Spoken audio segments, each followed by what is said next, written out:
Bertie the bus was giving some visitors a tour of the island of Soda.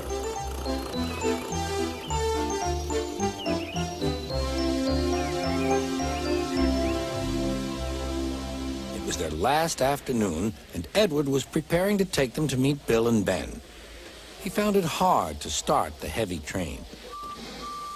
Did you see him straining? Asked Henry. Positively painful, Remarked James. Just pathetic. Grunted Gordon. He should give up and be preserved before it's too late. Shut up, burst out Duck. You're all jealous. Edward's better than any of you. You're right, Duck, said Boko. Edward's old, but he'll surprise us all. I've done it. We're off. I've done it. We're off, said Edward as he finally puffed out of the station.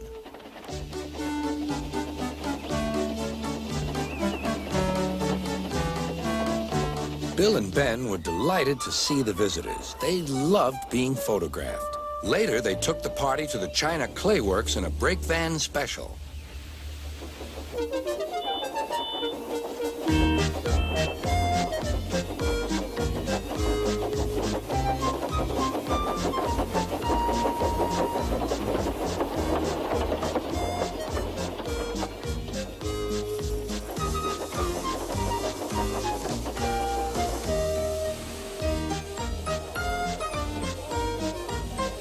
Everyone had a splendid time, and the visitors were most impressed.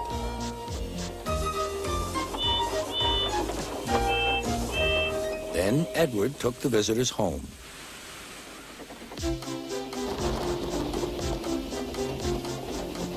On the way, the weather changed.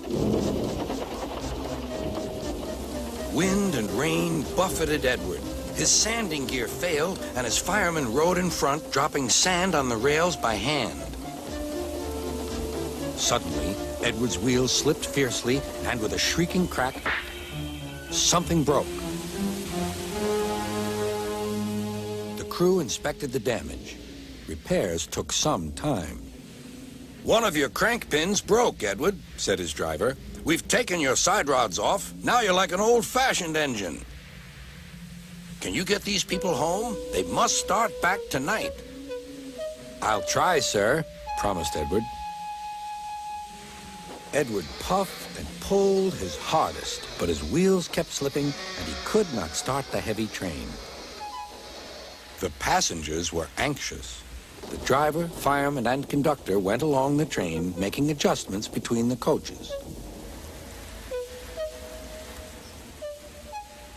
We've loosened the couplings, Edward. Now you can pick up your coaches one by one, just as you do with freight cars. That'll be much easier, said Edward. Come on, he puffed and moved cautiously forward. The first coach moving helped to start the second, and the second helped the third.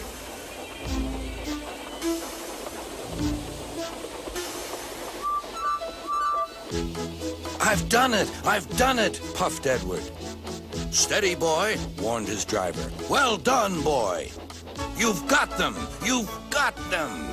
And he listened happily to Edward's steady beat as he forged slowly but surely ahead. At last, battered, weary, but unbeaten, Edward steamed in. Henry was waiting for the visitors with the special train. Beep, beep. Sir Topham Hatt angrily pointed to the clock, but excited passengers cheered and thanked Edward, his driver, and firemen.